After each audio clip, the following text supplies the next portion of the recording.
मौजूद ख़वातीन हज़रात अस्सलाम वालेकुम। रऊफ़ कंदर जो सलाम क़बूल पवे।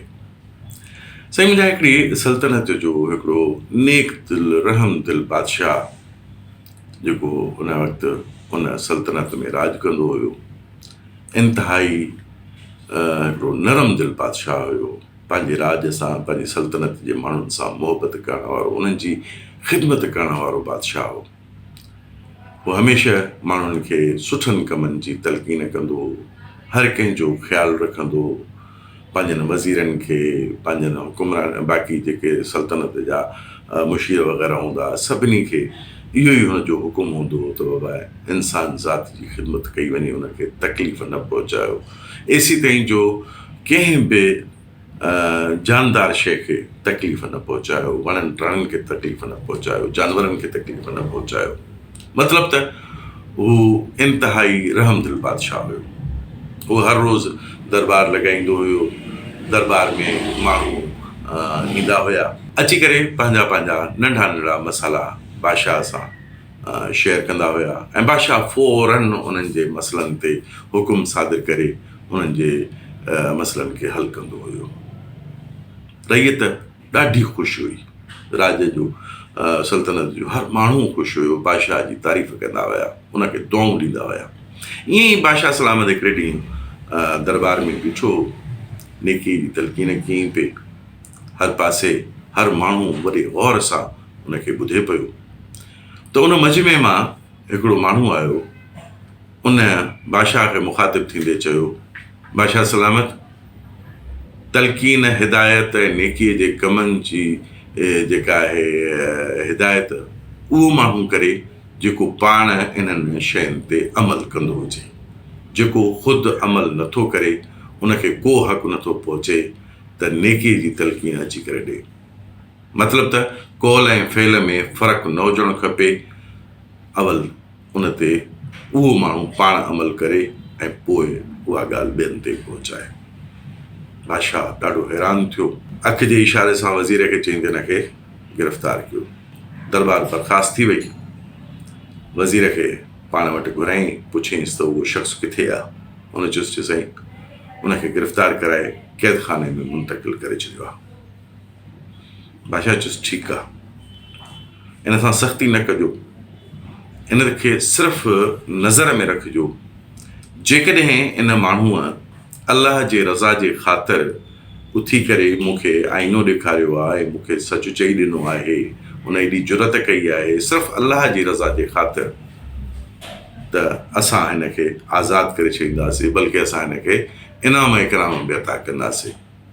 पर जेकॾहिं हिन सिर्फ़ु मुंहिंजी बेइज़ती करण जी नियत सां इहो उथी बीही करे भाषण ॾिनो आहे, त यकीनन हिनखे उनजी सख़्तु सज़ा ॾिनी वेंदी।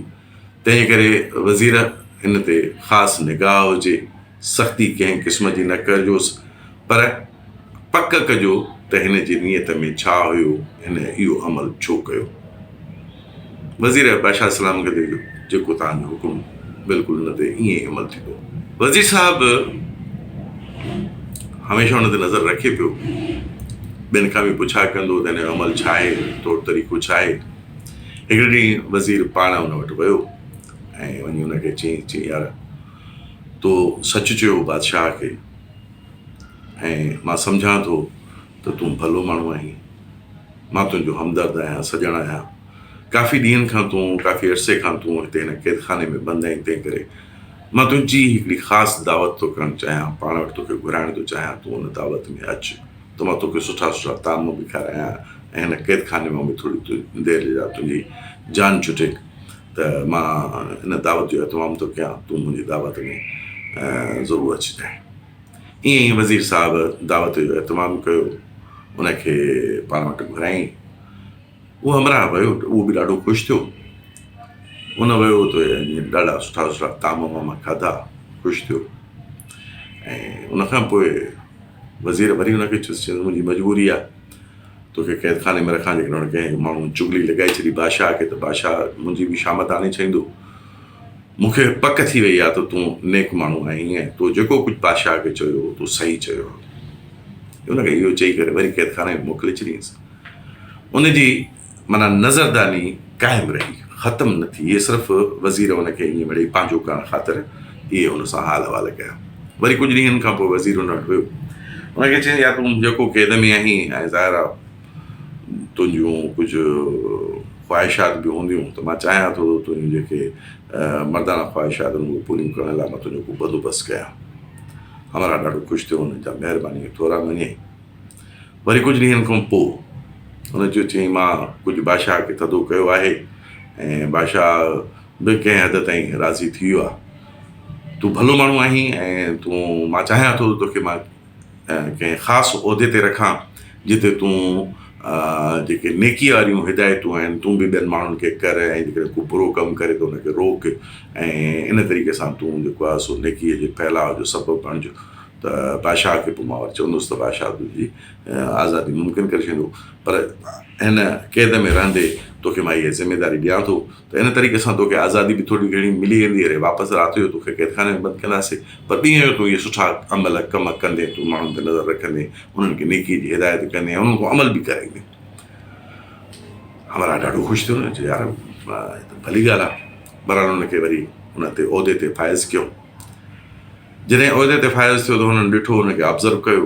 नेठि हिकिड़े ॾींहुं उहो वज़ीर साहिबु बादशाह वटि वियो, हुन चयोसीं काफ़ी अरसे खां वठी असां हुन ते निगहबानी रखीसीं, ॾिठोसीं, परखी ॾिठोसीं त हमराह लालची आहे।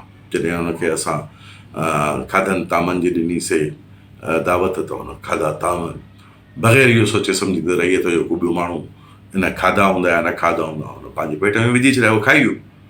वरी जॾहिं हुनखे इंसानी ख़्वाहिशूं पूरियूं करण जे लाइ कुझु इंतिज़ामु कयोसीं त उहो बि हुन पंहिंजे लाइ हासिलु कयो। वरी जॾहिं हुनखे पैसा वैसा बि मिलिया त उहे पंहिंजो उहिदो मिलियो त हुन पैसा कमाइणु शुरू कया ऐं माण्हुनि खे जेको आहे सो रिआयत ॾेई रिश्वत वठणु शुरू कयईं। माना हे कंहिं तरीक़े सां बि चङो माण्हू कोन्हे को। त बादशाह हुनखे चयो, चयईं ठीकु आहे, हिनखे दरबार में वठी अचेसि। वठी आयो।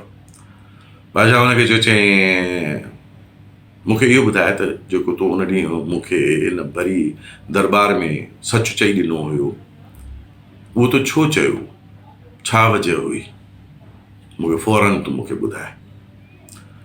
त हुन केॾी फौरी तौर ते बादशाह जे अॻियां हथ जलिया ऐं हुन खां माफ़ी घुरियईं त मूंखां ग़लती थी वई, मां पंहिंजी ग़लतीअ ते नादिम आहियां, शर्मसार आहियां, मूंखे माफ़ु कयो वञे। बादशाह खे गुस्सो आयो।